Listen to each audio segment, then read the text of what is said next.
Hello, everybody. Welcome to the Rotoworld Football Show, Monday, December 29th, 2025, our final show of the year, actually. I'm Patrick Daugherty, joined by Kyle Dvorchak. Danny Carter's on assignment. We sent him to a football game, and he's going to file a report on it. No, he's on vacation. Danny Carter's not here. He'll be back on Friday when Kyle and I break down the entire Week 18 slate. That's going to be a more in-depth, involved, standard preview of the week. Today, Kyle and I are just going to try to give you a primer. You know, Week 18 is always very confusing. Which teams are actually trying? What's at stake? For the teams that are trying, like, how strong is their motivation? Can they, get a bye? Can they get a home playoff game? Can they actually improve their seeding? So we're going to sort through all that, kind of you're taking it by tier, like teams that can get a bye, teams that might rest, teams, trying to win their division and actually make the playoffs. So just a lot to sort through, a lot of confusion. We'll get to maybe some early playoff predictions. Most dangerous team. Many are wondering who we think the most dangerous teams are in each conference, Kyle. And also maybe some quick, who is disappointing this year in fantasy? Who is your best pick? And by quick, I do mean quick. We only have 2 questions on that. But we would be remiss if we didn't start by talking about the game of the day, one of the games of the season, maybe honestly one of the games of the decade, 42. 49ers, 38 Chicago Bears. And Kyle, this game had everything. It had points. And it had I didn't see it. I was drinking with my friends. I missed this game. They don't like sports. I didn't see it. So can you tell us what happened? Well, yeah, in the first half, it opened up with I needed not to have points scored in this game for financial purposes. It opened up with a Brock Purdy pick 6. And honestly, you see that and you kind of, your gears get turning to the Jameis Winston. Like when Jameis throws a pick 6, the game is on. Like that spices up the game so much. McCaffrey starts chunk gaining in the first half. He eventually gets in the end zone on a shorter one. Purdy is getting rushing touchdowns. And then by the second half, I was all but eliminated everywhere that mattered. So I'm sure things happened in the second half. I bet it was great. It was a long day of work and it was a long half of watching my dreams fade away. So, that's kind of forgot about that part. I'm really sorry about that. And my friends, I told them there were 3 people from out of town. We're trying to make plans to get together. I'm like, I can do any night but Sunday. Let me. Can you guess what night all 3 of them said was best for them, Kyle? I've got a feeling it was Sunday. They said Sunday, so I missed the game. Not at all bitter about it. Seeing 80 total components. Man, I forgot that you needed nothing to happen in this game. I was in a group chat with a bunch of people who all, I don't know, we probably draft the same players, which means we don't draft some of the same players too. And we're all like, oh boy, 49ers defense are so well coached, and the Bears, they've kind of turned around in the second half. Maybe we could. Oh no. Oh, that's bad. Oh no. I got hit in, my crazy home league with the wild scoring. I never understand the defensive scoring. I got hit with a -10 by the 49ers defense. So last defense we have left, our only playoff defense. I always try to draft 2 playoff defenses. I only got 1 this year. Really, really bad stuff. The 49ers will be there. And we don't know if it's going to be in the number 1 seed. They have what amounts to one of the first playoff games on Saturday evening with the Seattle Seahawks. That's going to be a play-in game for the number 1 seed for the bye in the NFC. We'll get to that in a minute. But the things that fantasy managers are always the most concerned about, Kyle, Week 18. Even though a lot of fantasy leagues are over, there's stuff going on. You have pick'em pools. Some leagues do go through Week 18. You have DFS. Now you have betting and gambling. And people need to know who's actually playing, and it's very confusing. The teams obfuscate and confuse the issue a lot. We'll just go through some teams that are maybe likely to rest players. Not necessarily – well, I guess we will start with the team we know will be resting players. The Green Bay Packers are locked into the number 7 seed. Jordan Love has been battling a bunch of injuries. Is there any reason to expect to see some Packer starters out there in Week 18? Maybe some statistical milestones they're pursuing or something, or should the Packers be treated as a complete stay away if you're trying to score fantasy points, maybe win some money in Week 18? Yeah, we already had a report Sunday morning, if I remember correctly, from Adam Schefter that said they're expected to rest some key players. Josh Jacobs has been laboring through injuries, and statistically, last year is better than this year for him. So I'm sure there's not anything in particular he's chasing. The wide receivers, Christian Watson, took what looked like, frankly, it looked like a broken collarbone a few weeks ago, and he's been playing through it like another player on this Packers team, just gritting it out. Like Jaden Reed's been banged up this year, so I can't imagine there are many statistical milestones for them to chase. And as you point out, we'll talk about other teams that have little to play for and are in the playoffs. They have nothing to play for. They cannot move beyond the 7th seed in any capacity. They cannot move below it, though. They are locked into a spot. So I can't imagine we even see Jordan Love or Josh Jacobs or Christian Watson or Jaden Reed. Even Malik Willis, who's been battling injuries as the backup, might not be this week.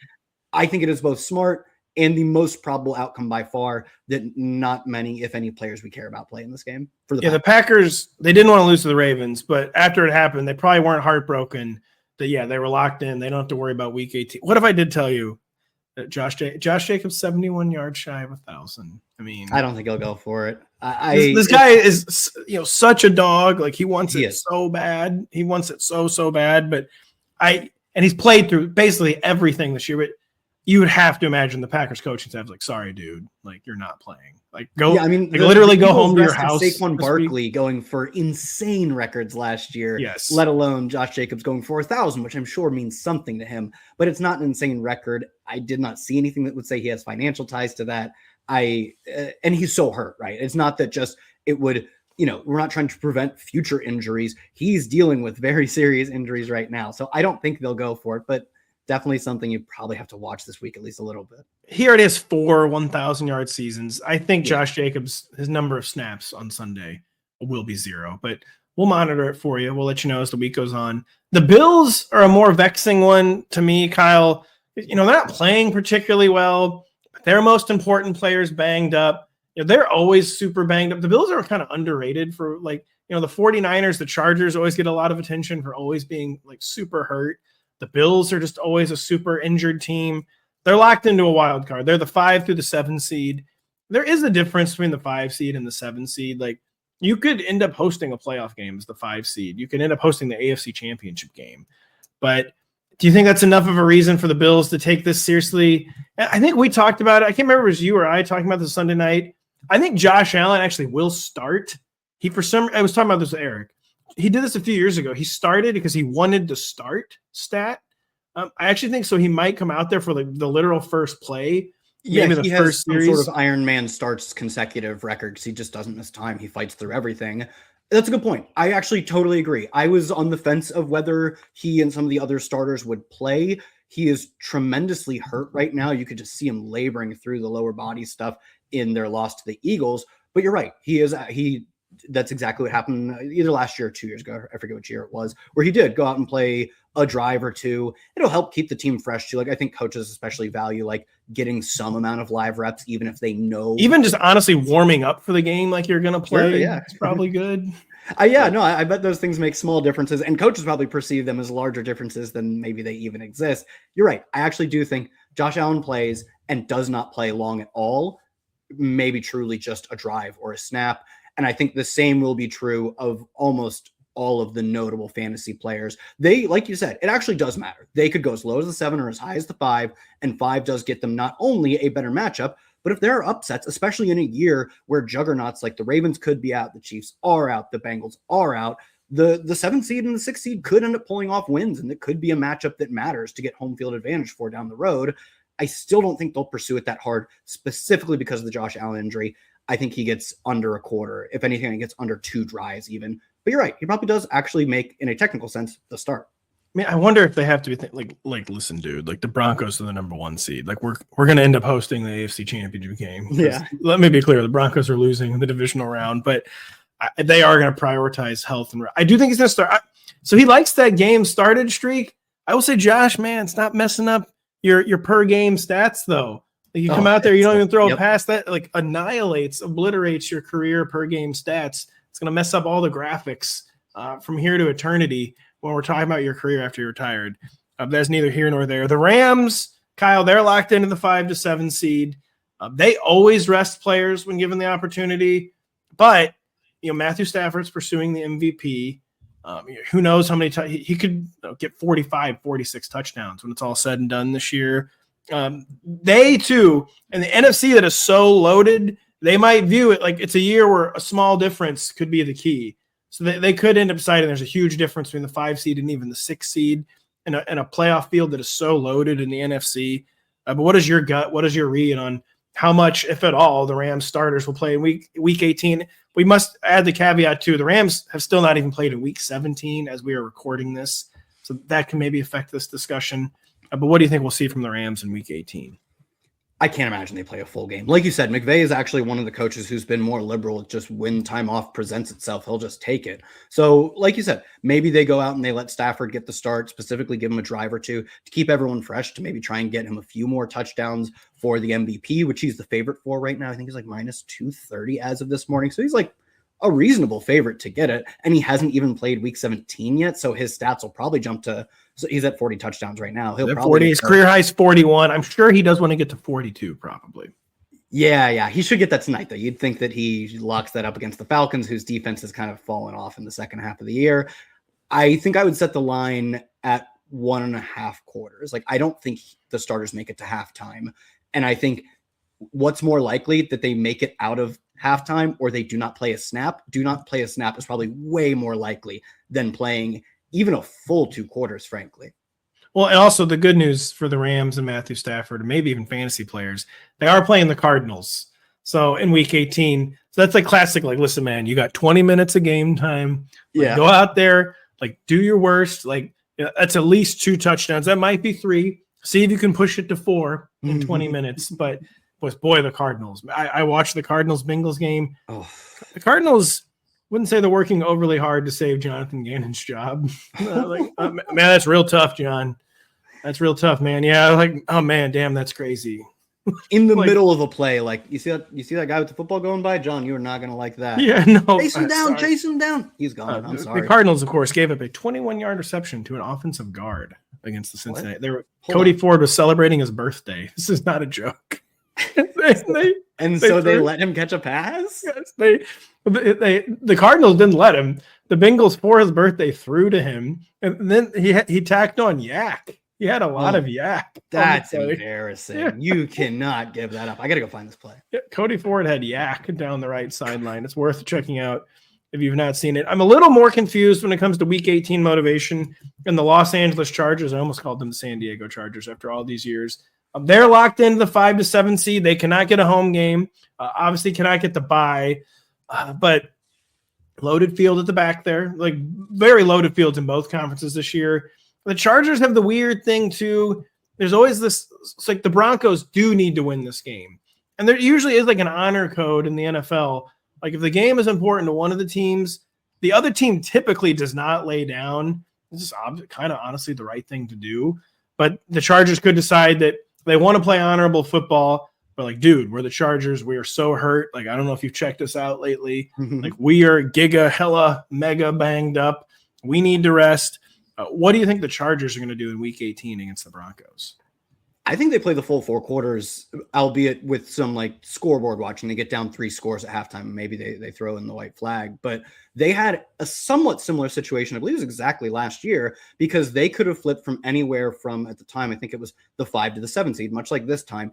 And I know last year in particular, the number 4 seed was the Texans. And I think the number 3 seed was the Ravens. And you very much wanted to play. I'm sure he also didn't want to play his brother in the opening round of the playoffs.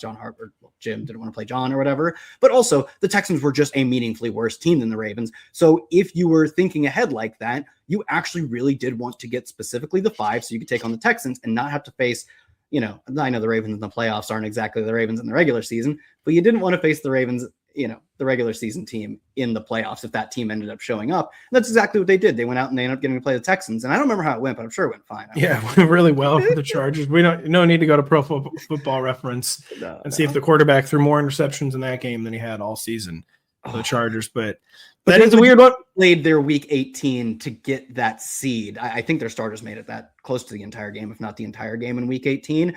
And I think they'll take a similar approach this week. Yeah, I honestly do think the honor factor looms large. I agree, especially for a Harbaugh. I think there are different coaches like dorkier coaches. Mike McDaniel will be like, actually, I've run the numbers, and this game doesn't mean as much versus the honor code. I think the Harbaughs probably have a bit more of that honor code in their blood than other coaches. Like Harbaugh wants to still be able to look Mike Vrabel in the eye and say, like, we tried in week 18. Yeah. We did at least try. So that'll be a really interesting one to follow this week. So those are the teams that might not be trying. Some of them probably will be trying. We don't know. We'll keep you updated all week on the website with blurbs, letting you know what the reporters are saying, what the coaches won't say anything. They'll be like, I don't know. We have a lot to think about. We'll see what happens. But we'll let you know. Teams playing for buys, a lot of jockeying for position here. I think most of these teams are going to be going all out, Kyle. But do you think the New England Patriots, for instance, will be going all out? Because the Broncos game, at least for now, is in doubt against the aforementioned Chargers. The Patriots do have the Dolphins. They have Quinn Ewers. So they can maybe try to like split the baby. And, you know, like we need to win this game, but we don't have to go all out. It's kind of maybe an exhibition style game. What do you think about the Patriots and their week 18 motivation? They're going all out. They only need to get the bye to win, obviously, and then the Broncos to lose versus a Chargers team that I think will be, we just talked about this, obviously, will be playing a relatively competitive football game. Maybe they get down early and they throw in the towel, but I do think the Patriots can assume the Chargers are playing real football. The Broncos have a legitimate chance to lose, and they only need to win. So I do think we will see them go all out. If for whatever reason they are either getting blown out or are doing the blowing out, they will probably pull Drake May like they did this past week early. Drake May didn't even make it to the end of the third quarter. As someone who talk about our fantasy sweats, like one more drive, man. I needed one more drive from Drake nice. So bad. 5 touchdowns. I think on all 5 drives too. I think he didn't give you enough. Drake May. Man. If only it hit 40 points. That's all I needed. I'm a simple man. Sometimes I just require 40 consecutive points from my quarterback and 30 to 40, frankly, from his top wide receiver, Stephon Diggs. They both had awesome games. Obviously, I just didn't quite get there. But typically, I feel like, not almost always, but the majority of the time, it's the third, fourth quarter transition that starters are pulled in. And they did not even make it to that point, which I think is the most common stopping point for when starters get to take the rest of the day off. They eased up on the gas a little earlier than I would say you expect a team blowing out another team to do so.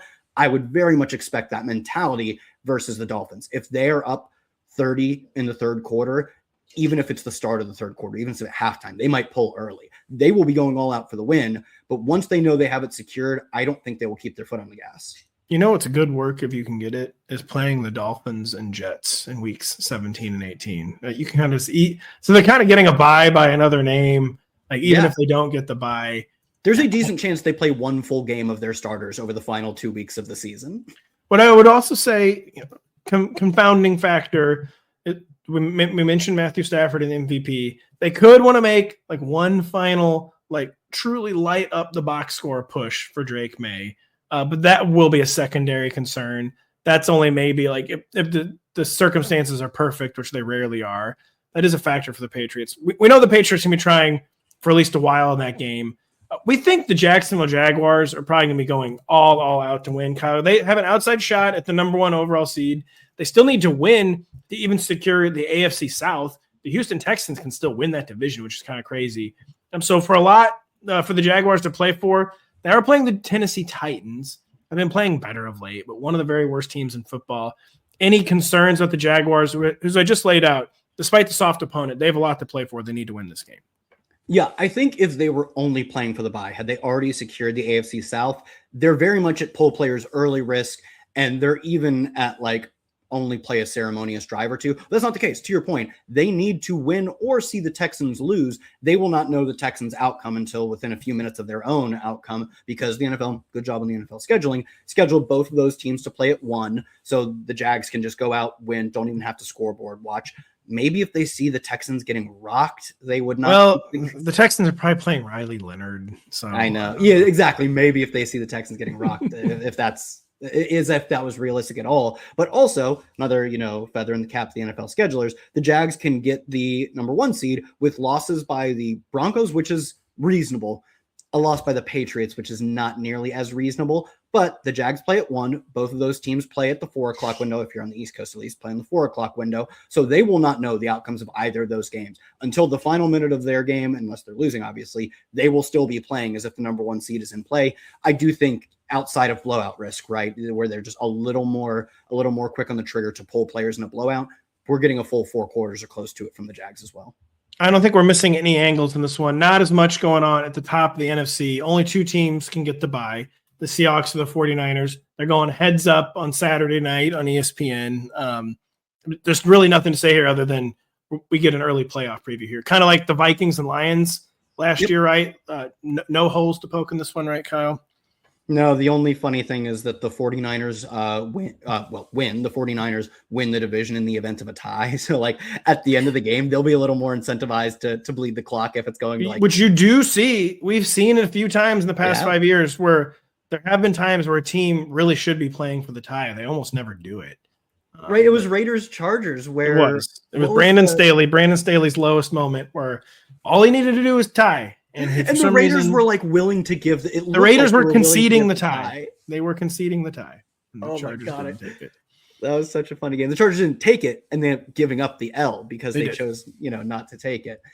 This is not a situation where both teams want to tie. Only one team wants the tie here. The 49ers, they win the division and the number 1 seed, I believe, with the tie. The Seahawks need to win outright. That really shouldn't make a huge difference, but it's of note if you're late in the game and you're thinking about the gamesmanship. I mean, the only other things here are their stat chasing type of stuff, which can't really come into the picture when you're just playing. It's too real of a game. Yeah, it's too real of a game. But Christian McCaffrey, I believe, is 110 yards away from 1,000. He'd be the second player, or he'd be the first player to ever do that twice. I think he's the third player ever to do it even once. And JSN right now is the odds-on favorite for Offensive Player of the Year. Again, I'm not sure. Like, one, like, you can't give up any sort of win equity to chase that. But 2, you're going to tell me, like, hey, I think they should actually be trying to get the ball to JSN more this game. Like, they know the game plan is to get it to JSN a lot. So there's not really much to change, but maybe just more, popcorn fodder for when you're watching it. You're looking at JSN versus the number 3 Offensive Player of the Year right now in the projected odds. I think it's plus 450. So you've got a dark horse candidate in CMC, who I think shouldn't be that much of a dark horse, versus JSN, the odds-on favorite. The reason I accidentally misspoke Puka in there is he's the number 2 right in the middle. So there are awards up for grabs here as well, even if, realistically, both teams just want the win. Well, JSN right now, he's 14th all-time in single season receiving at 1,709 yards. If he has a 100-yard game, he vaults all the way to 6th. He could get in the top 5. I think it's 130 yards. So, maybe a little extra statistical incentive there. But like you said, he's the game plan already anyway. How many yards does he need for the record? I know it's not realistic. It's not real. No, it's not. He would need 250. So, probably obviously it's not realistic, right? But we've seen 250 yards games in the past few years. We have, but yeah, I'm very capable of doing this math, but I'm just going to bust out the calculator just to be 100% clear. He needs 255 yards to set the single season record. So 256 actually to set the record. I don't think that's going to happen.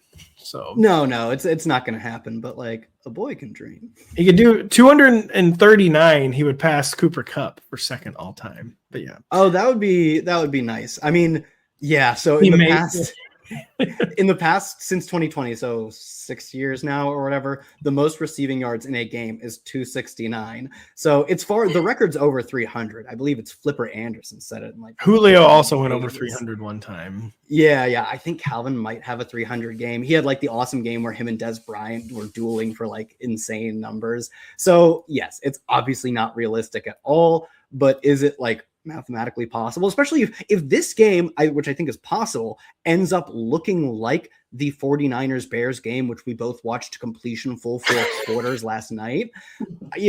It's in the range. It's not worth discussing too much, but I just wanted to note the 49ers Bears game. So somehow 3 of my very best, all genuinely lifelong friends, somehow none of them care about sports. So wow. It is actually shocking. So I didn't want to throw the game on the background, whatever, kill the vibe. I was trying to, not to be on my phone, but when I would check my phone, there was 4, LB3, oh man, this is insane. And I'm not having any FOMO at all. I'm missing this game. Tell you what game I will not be missing: Sunday Night Football, 8:20 p.m. Eastern this week. Win or end for the Pittsburgh Steelers, the Baltimore Ravens. The only genuine win and end game of the weekend. Bucks Panthers is close to win and end. It might be by the time you're hearing this podcast. It's true. That is true. If the Falcons lose to the Rams on Monday night, it could be a genuine winner in. But the only true, the pure win and in on NBC. Sunday evening, 8:20 p.m. Eastern, beginning at 7 p.m. The pregame, of course, on NBC and Peacock. Huge game. So first, I meant to say in the previous segment, I wish I loved anything as much as Sam Darnold loves having like a number one seed play-in game in Week 18. How in back-to-back years has Sam Darnold found himself in this situation? Aaron Rodgers has somehow found himself in this situation several times.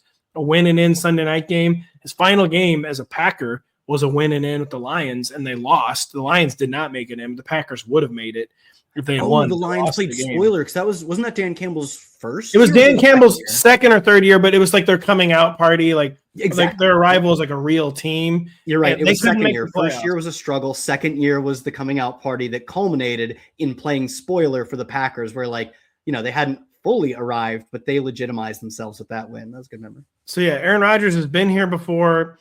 Yeah, Kyle, would you say the Steelers probably won that game yesterday if they have DK Metcalf, right? And that is looming so large over the finish, the battle for the AFC North. I don't know. We don't have to whole lot. These teams are obviously going all out. Is Lamar going to play? What do we think happens? We'll preview this in greater detail on Friday, but I just wanted to real quick highlight, the high stakes in this game. Yeah, and as far as the DK Metcalf thing goes, look, I don't think if you look at a spread when he's suspended, it changes the spread a whole lot. He's probably worth a half point. He's probably worth less than 1 point to the spread. But to your point, they came a fourth down conversion away into the end zone. 3 straight end zone targets to Marcus Valdes-Scantling. Is why one of those. I didn't know it was 3 straight. I saw the final one and it was MVS, and I was like, well, of course. 3 straight end zone targets to MVS, not a joke. If you have 3 straight end zone targets to DK Metcalf, you probably do win the game. So in the letter of the law of your question, yeah, they probably do win that game, and we're not even talking about this if they have DK Metcalf, but they didn't, and they won't again for this coming week. I do think the Ravens will have Lamar. I don't think he'll be 100. I mean, he won't. Can I say we try to avoid hot takes? No, go. Would the Ravens be better without Lamar right now? Oh no, how banged up he is. Oh, I thought you were just gonna say that he has to play. There's no that too. Yeah, I thought you were gonna say I don't care how injured he is, he has to play, which is such a boomer take that I'm 100% on board with. You have to gut through whatever this is, this back contusion or spasm, or whatever they called it, and maybe it was they kind of gamble on the Steelers losing last week, knowing that if they can get Lamar a week healthier. Not tomorrow, this coming week in Week 18, that's what you want, even though it's a weird gamble to make. Maybe that's part of the calculus, is they can set themselves up with a win last week to potentially be a win and in game. And obviously that is, what ends up happening. I totally think he plays. I still think he's better than Tyler Huntley. I do. He's super limited right now. His rushing numbers have fallen off the face of the earth compared to previous years. Unless in his last game before banging up his back, he had a 15-yard carry. He still does not have a 15-yard carry since Week 1. He had one in Week 1. I believe it's just one in Week 1, and which was a shootout versus the Bills, if I remember correctly. But wasn't rushing a ton before then getting injured and missing multiple games with, I think, the multiple game injury was a hamstring injury, if I remember correctly. But then since then, I believe toe and knee and maybe foot have all shown up, and obviously now back, and that one's cost him time as well. He's not anywhere near 100%. And I think they know that. And I think he's been playing as if he's a player who's not remotely healthy this whole year. We will see, regardless, Huntley or Lamar, kind of a sickening amount of Derrick Henry. As someone who's this is the year where this truly he's generational. He's going to be one, I think, a top 5 running back all time in terms of talent. And his numbers will come close too. He's going to finally fall off. And you know what? He kind of did fall off this year. And then we get to December and it just doesn't matter. I will say too, we're not perfect messengers for this. We are 2 nerdy fantasy football guys. We do not play football, blah, blah, blah. But it's even now, it still goes beyond the spreadsheets. And it truly hate to say something so alpha, but Lamar has to play. I think he understands this. They all understand this. You have to play. It's a situation where he just has to play. And I think for that reason, he will play. So very interesting. Sunday night, NBC. Saturday afternoon, ABC and ESPN, Bucks Panthers. Stakes are self-evident here. Anything to say on this game? We'll preview this one, of course, on Friday as well with Denny. But yeah, I mean, two teams going all out. That's kind of more of a threat than a promise at this point when it comes to the Bucs and the Panthers going all out. Neither playing well. No one playing as poorly as the Bucs, though. Any quick thoughts on this one? Well, yeah, I guess to explain the thing we kind of alluded to is that the Falcons who play on Monday night, they will presumably lose. But if they somehow topple, I mean, talking about if this NFC South team somehow topples the Rams, exactly what the Panthers did a few weeks ago. Panthers are a better team than the Falcons, but they're not that much better, right? So if somehow the Falcons win this Monday night, then they win again in week 18, it creates the potential for a three-way tie atop the NFC South. The Panthers would then have to lose to create that three-way tie. If they win, no matter what, they just get the NFC South. But the Panthers lose and the Falcons win twice, which will be decided by the time a lot of people are listening to this. There's a three-way tie, and I believe the next tiebreaker is specifically record within the division, and the Panthers have enough divisional wins that even a loss versus the Bucs, they still win the three-way tie. This will probably not come to play, right? Because the Falcons will presumably lose versus the Rams, and this then becomes just a play-in game. But it is possible that these teams are, after they play on Saturday, still sweating the Falcons game, with obviously the Bucs needing a Falcons loss, Panthers wanting the Falcons to win. Otherwise, though, yes, we are going all out. I think the big hope is that T-Mac is healthier. He was popped up on the injury report late Sunday morning with an illness. And did you have this game? I believe he was just completely vacant from the box score. There was just nothing going on with any of the Panthers, to be clear. They just didn't mount almost any offense versus Seattle.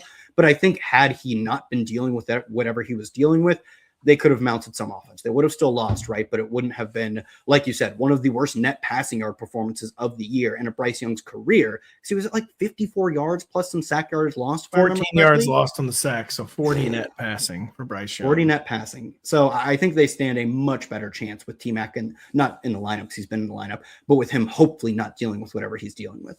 The illness was not great, but as I said Sunday evening, Tataroa seems to be just smashing into the rookie wall because 4 of his past 5 games, he's caught 2 or fewer passes. Like when they need him most, it's obviously not all his fault. It's not just about the wide receiver when the wide receiver's not posting big box scores, but he has not been at his most effective down the stretch.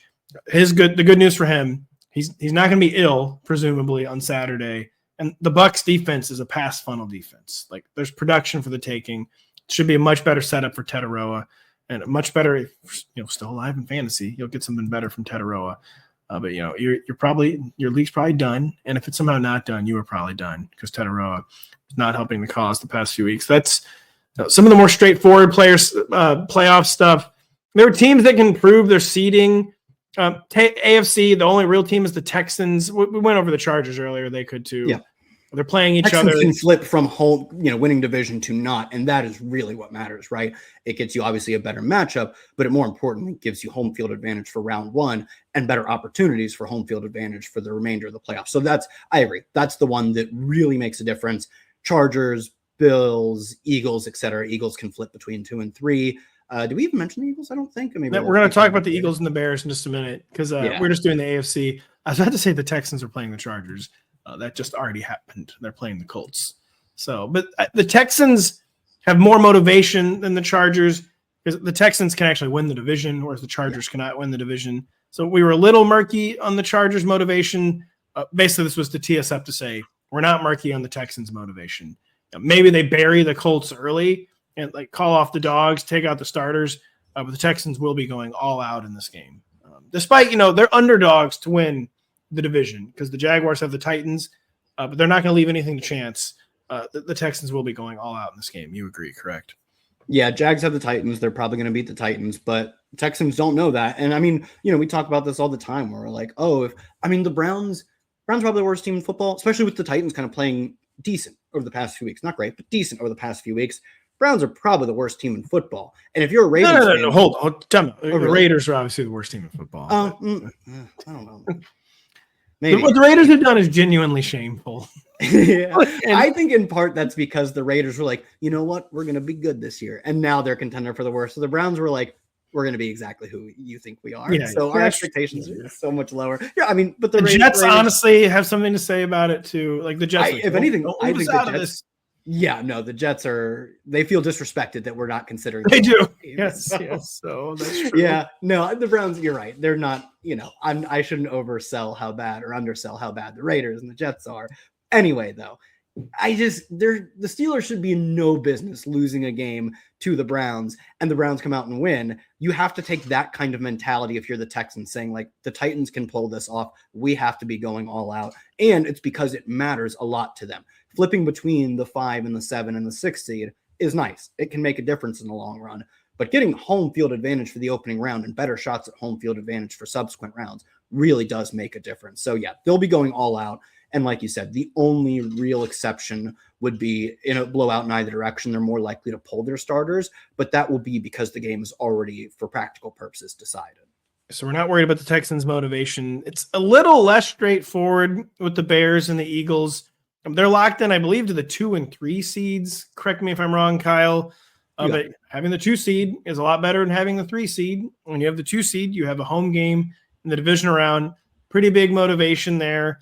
But, injury issues abound for both teams. The Eagles have been struggling to get their offensive line healthy.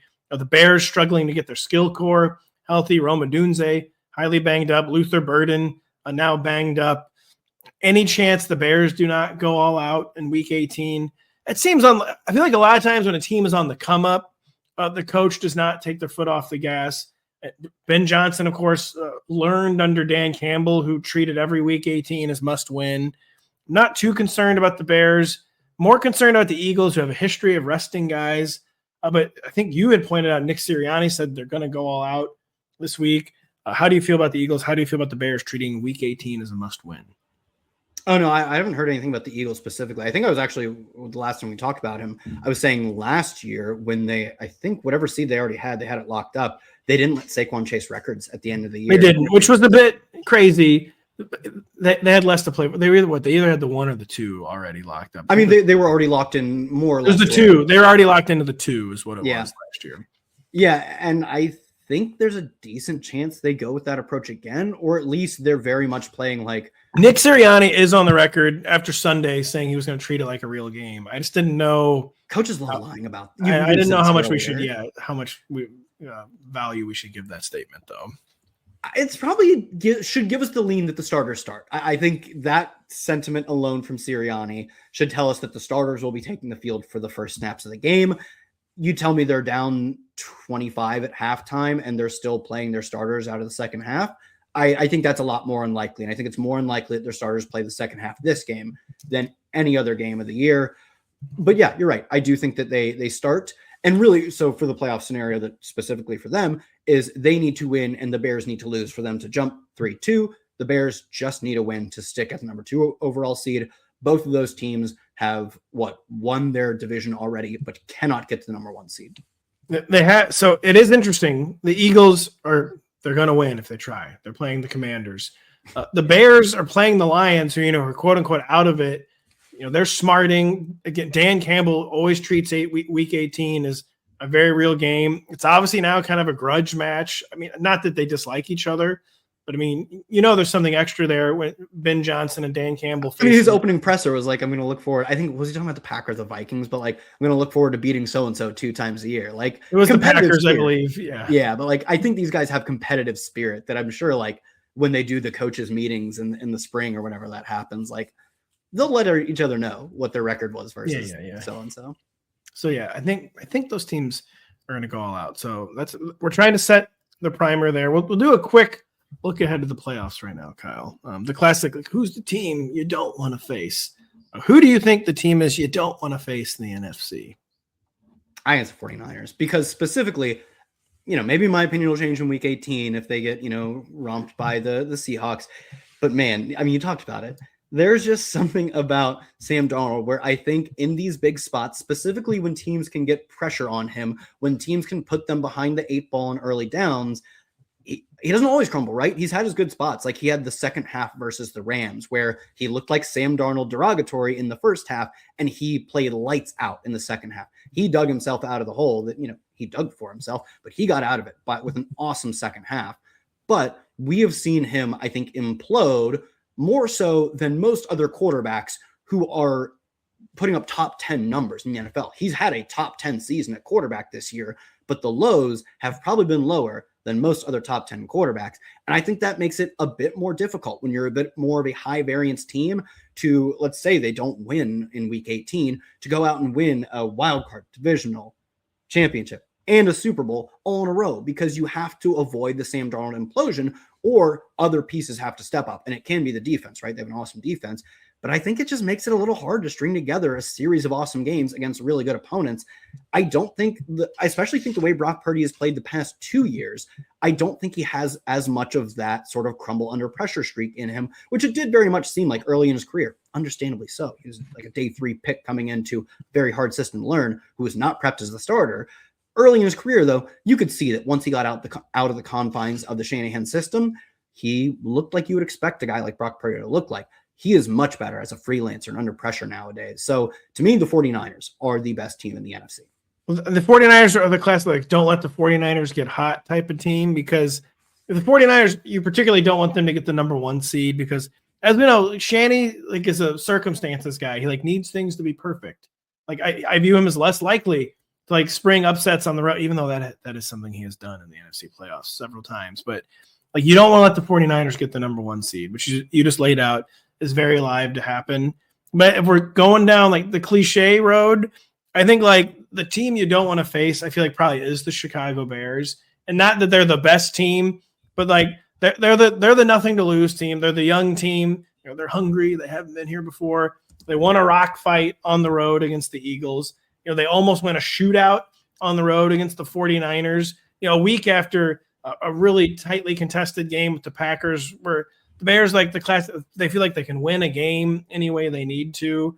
And they're very well coached. They just strike me as kind of the free radical in the NFC playoff field, where they're not overly imposing. They're not going to be big favorites in any game, but the Bears are the one team man, I do not want to be playing the Chicago Bears right now. They're my second place choice. I'll give you one. I think the Packers are capable of upsetting any single team. Jordan Love has just played lights out this year. And I talked about this a few weeks ago. I don't need to update the numbers, but a lot of, I think what you could see what he's doing and say, well, yeah, when your team goes run, pass, the passes are advantageous. Sometimes you're getting good play action stuff. You're getting teams drawn in to defend the run, and then you just get a wide open Christian Watson. But any way you try to attempt to say, let's strip out the advantageous situations. Look at 3rd and long or 4th and long, right? There is no option but for Jordan Love to pass. He doesn't just look good. He looks like one of the best quarterbacks in the NFL.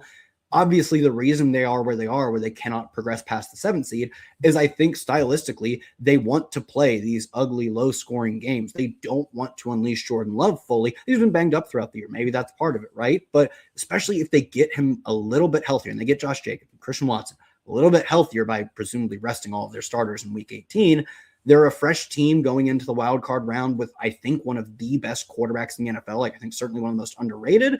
I think they could spring an upset or two. I still don't think I don't think they're going to make a run to the Super Bowl, right? But I would be a little more scared to face them versus obviously versus the winner of the NFC South, for instance. Yeah, losing Micah Parsons probably foreclosed a dark horse Super Bowl run. Agreed. For the Packers, but not a stretch. I think it's the 5th year of the 7th seed. It's 5th year of the 17-game schedule. I think it's the 5th year of the 7th seed as well. The Packers might be the first good number 7 seed that we've seen so far. We're going to get a good 7 seed in the AFC this year too. So miracles do happen. If the Bears get that 2 seed, we're getting a trilogy of Bears-Packers. Yeah. Where the Packers won a really close game at Lambeau Field in early December. Then the Bears won a really close game. It was with Jordan Love hurt. They needed overtime to do it. The Packers would be feeling very confident about their chances of winning the 3rd matchup against the Bears. So even though I said the Bears are the team, I would say don't let them. You don't want to face the Bears. You don't want to be facing them. You don't want to be facing any of these teams. Let's just go. Okay, hold on. There's one team in the NFC you very clearly want to be facing. You want the 5 seed. You want to face the NFC South champion. Oh, yeah, true. The 4 seed NFC South. Well, you want to be the 5. That's true. That's right. Oh, yeah, you really do want to be the 5 seed. Maybe the Rams will be trying a little harder than we thought earlier, Kyle. Get that 5 seed. Get a bye by another name going into Charlotte. Oh, my God. We could get a rematch of the Panthers who we're trash talking the Panthers or the Bucks. But the Panthers straight up upset the Rams. And he really, in a non-Panthers way, in that like they really put up points. Their game versus the Packers, which they won, was ugly. Like that looked like an AFC North December game. Like Bryce Young played a really good game against the Rams, if I remember correctly. So don't mean to trash talk the Panthers too much, but if you're rank ordering NFC teams, it's Panthers / Bucks at number 7. Kyle, who's the most dangerous AFC team? Okay, well, it's the Patriots. Like obviously it's not the Patriots, but you can. Who do you think it is? It's the Jaguars. Oh, so you're riding with Trevor Lawrence. I am. T-Law is my ride or die. I've always believed in Trevor. Always. I'm not getting people aren't resurfacing 5-week-old tweets of me dumping all over Trevor. Something that has happened on Jaguars Twitter. The Jaguars just strike me as the classic most dangerous team because they're winning games every which way. Their defense, so they shut down the run almost entirely, but it's not at the cost of then allowing like explosive passing games against them. Like teams pass more against the Jaguars. That's just because it's so difficult to run, but they're really good against the pass too. So you have like a multi-dimensional defense. You have an offense that's becoming multi-dimensional. They are like the chip on their shoulder team. You know, they're doing like the small market thing. Like, hey, no one likes the Jaguars. Everyone's mad the Jaguars, which is fact check true.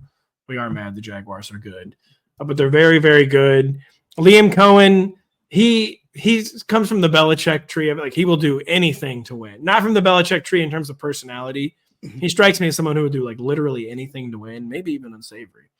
And the Jaguars, it's like I don't want to be playing the Jacksonville Jaguars in the AFC playoff field, but you don't want to be playing the Patriots, I guess, Kyle.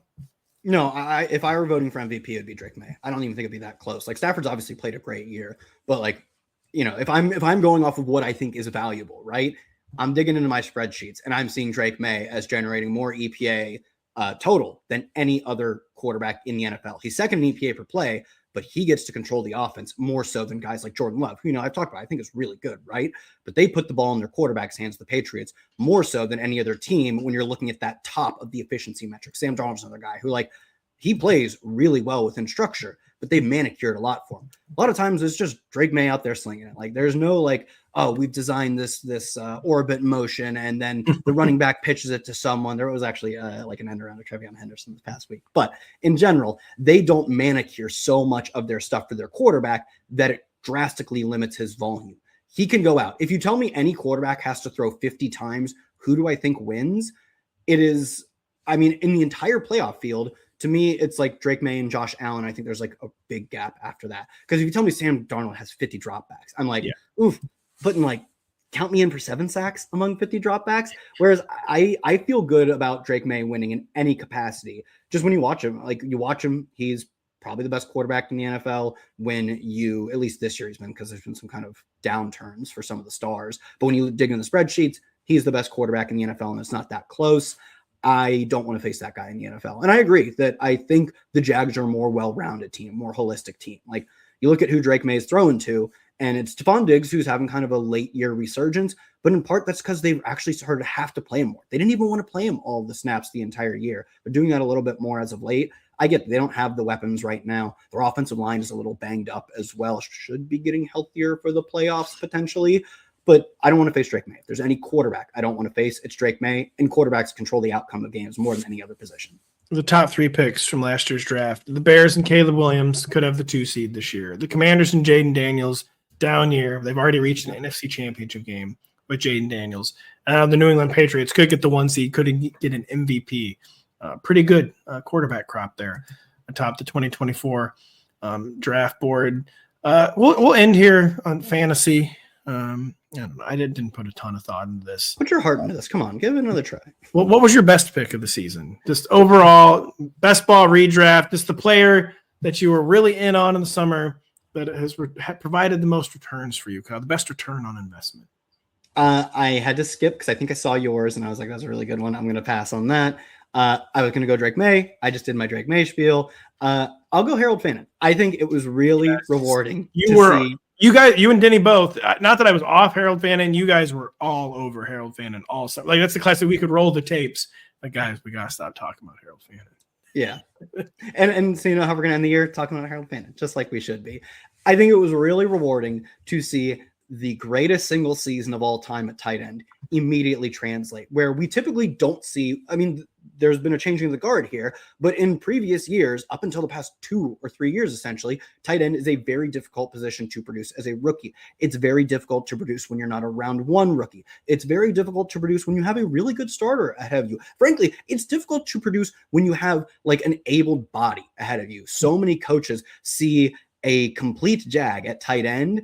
They draft a rookie tight end and they say, we're just going to park you behind that nobody. And that's part of the reason that we saw like the Sam Laporta breakout, was they just did not have another living soul to play tight end on that roster. And it turns out they were forced to play a really good player. The Browns, until the end of the year, which they have been, were not forced to play Harold Fannin. They could have played him as a strict backup for the entire year. But instead, they reshaped their entire offense, going back to some of the 12 personnel routes that Stefanski used to run early in his Browns days. They reshaped their offense to make Harold Fannin the focal point. And it worked to varying degrees. Sometimes he was just a PPR scam, 4 for 30 scoreless, but it really started to break things in his direction later in the year, especially when David Njoku wasn't there. And it just felt like a back to basics kind of pick where, oh, you're telling me that the best tight end in college football history is free in every draft? We should draft him. Like, that's very obvious. And your pick is a back to basics. I think I saw it on the show sheet. Like, we can just draft good players very often, and it works out better than you think. Like, we don't have to construct all these schemes of how this player can break into this situation. Just take the layups when they give them to you. So Harold Fannin, the only thing I would add there, what was I was going to add something on Harold. It's really good. Yeah. Great leading indicator for a career. So, you know, when you're going through people's pre-draft profiles, say like Lance Zierlein, say Dane Brugler, and when they hit, there's always strengths and weaknesses in those profiles. When a rookie hits those strengths year one, spoiler alert, it's going to probably be a pretty good career. Harold Fannin has like gone like almost bullet by bullet, like hitting his pre-draft profile strengths. Does such a great sign for his career. So yeah, I was double tapping JSN and Puka in so many different drafts. Yeah. So much Puka, who I didn't even want to take, but he kept falling. Do you even remember why he was falling? Was it another nebulous injury concern year for him? No, it was the Stafford. Do you remember the Stafford? It was the Stafford bust thing. Was it really just the Stafford, the freezing Stafford thing? Was that? Yeah, I mean, I don't know if you remember at the time, but like we really did not know if Stafford was going to play week 1. And if Stafford misses week 1 with this lingering back injury from the entire offseason, it draws his entire season into question. Obviously, none of this came to fruition, right? But that's to me, I don't remember any other thing that was very specific that was a reason to not draft Puka, but he went from like the 10th overall pick to sometimes dragging into the middle of the second round. And like I was alluding to, is like he is by many numbers the most productive wide receiver through X number of games, through X years of his career that the NFL has ever seen. And you're telling me he fell into the second round? It was a layup. I took him. He was one of my most drafted players. There was also the Devontae angle, which did come to fruition, and it didn't even matter. Devontae scoring all this stuff. So like I had so much Puka. It was not something I planned or like I was flag planting on. I wasn't like, people are being dumb on Puka. It was just like, man, I'm in the second round. A lot of times it wasn't like the early second round. Like, I guess I've got to take Puka. Or maybe it was reversed. Maybe I was getting JSN early in the second round. I don't remember. But I got a lot of JSN. JSN went later. He was like that 2-3 turn kind of guy. Okay. I must have been taking Puka first and then JSN. Look how smart I am. Took a lot of Puka, JSN. I my least satisfying, by the way, there's only one league where I got this guy. And one of my normie home leagues, no one wanted Breece Hall. I'm like, I gotta take these touches, man. I got no choice. And I took it. And he was so unsatisfying to me because he never was really hurt. He didn't have workload concerns. He just wasn't good. He was not awful, but he was just like kind of the ultimate, like, why are you my RB1 right now? Or my RB2, thankfully, a lot later in the season. It's like, what would you even say you do here? Like, and why aren't you good, even though you're not hurt? And even though, like, Braylon Allen got injured, Isaiah Davis didn't do anything. Why aren't you scoring more fantasy points? Breece Hall was probably my least satisfying pick of the entire year, Kyle. Yeah, I think you could chalk up the Jets in general as having that. Like Justin Fields was the same way, where in theory, Justin Fields seems like such a fun fantasy pick. But in practice, the realities of him not being a good NFL quarterback over not only this year, but with the Steelers last year as well, tanked his fantasy outcome. So, I think that's just a good lesson in that I saw Breece Hall play a decent amount this year. he looked mostly the same. He did deal with his knees been pretty beat up over the second half of the year. He looks like a really good player. Don't get me wrong. The second he gets on a real team, he'll be good. But right. But like we knew he was going to be on a bad team. And I still don't feel that bad about taking him. You get a good player who's getting all of the work. And I think you just want to take that player, especially when he was going as a clear RB2. Like he wasn't on the RB1-2 border. His ADP continued to fall throughout the summer. I don't feel too bad about taking him, but I do think that also this was a pretty reasonable outcome to expect, given that every sign could have told us the Jets were going to be terrible, whether it was their win total, whether it was us looking at their quarterback situation, whether it was looking at the trajectory of their team, right? They were at step one of a rebuild, essentially. And so, yeah, I was disappointed by what we got from Breece Hall, and I should probably just have been less surprised in general. I think he's like a poor man's Saquon in that the second he gets on a real team, real offense, he's going to look like a much different player. Take us home with what was your least satisfying pick of the year? I think this is probably the winner, Brian Thomas Jr. I mean, this was one of the larger year-over-year fall-offs I can remember for specifically a young player. We see old players decline all the time, but he declined as if he was 31, and he's not. He was like 23 years old. And the pipeline of really good rookie seasons to really good careers in really good second years is almost ironclad. I mean, you look back at some of the great rookie seasons, it was Puka, and although he got really hurt in his second year, his per game numbers in his second year were electric. You look at Rashee Rice as a rookie, he comes out again, he gets hurt in his second year, but he had 3 incredible games, and then he plays, again, doesn't play a full season this year, but he's awesome this year. Brian Thomas Jr. broke that trend to a degree that, like, I am not going to rethink how I play fantasy football, but I thought about rethinking how I play fantasy football because the idea that a player could have such a historic rookie season and just play poorly. Legitimately, I think the biggest issue with Brian Thomas Jr. this year is he played bad football. Like, I don't think there are structural reasons. Trevor Lawrence putting together his best year. Some of that has been because he does these manicured things, like the screen game and the check down game have worked out really well for him, and that doesn't really involve Brian Thomas Jr. But frankly, just the Brian Thomas Jr. drops, the Brian Thomas Jr. inability to create contested catches, inability to earn targets at the same clip he did last year. All of those things, to some degree, to a high degree, fall on him. And they were just weak points in his game for the entire year. I know he got banged up. I don't think that's a good enough excuse for how he played this year. And it was just, I mean, Ladd kind of falls into this category as well, where you just don't see rookies explode so emphatically and then regress so emphatically almost throughout football history. Rookie production is a phenomenal indicator of future year production, and it just didn't hit this year. He could bounce back, but bearish long-term indicators for him, like just the guys are coming in and being productive.